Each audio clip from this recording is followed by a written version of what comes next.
It would be good, I think, to have a vaccine to use for very vulnerable people. But, this is a really important but, nobody else needs this thing.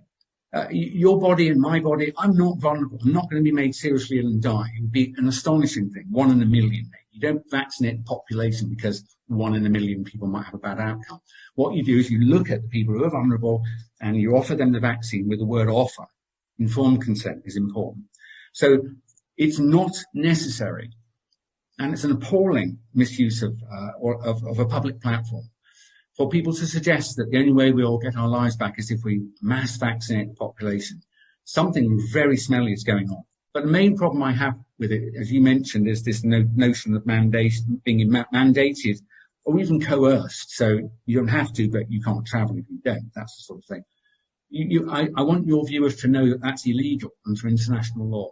That after the Second World War, atrocities of Dr. Mengele and other doctors in Japan, where they performed experiments on humans that led to their deaths, we and others in the post-war consensus led to an international law that says that no medical procedure may be performed on a human being without their informed consent, and they must benefit from it, and about 10 other things, but that's basically at the heart of it. Your government doesn't have the right to override that law.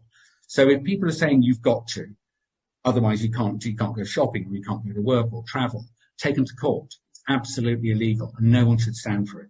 But to say again, I'm pro well-characterized vaccines. If you're elderly, frightened and vulnerable and it's available, I would say work with your doctor, consider it.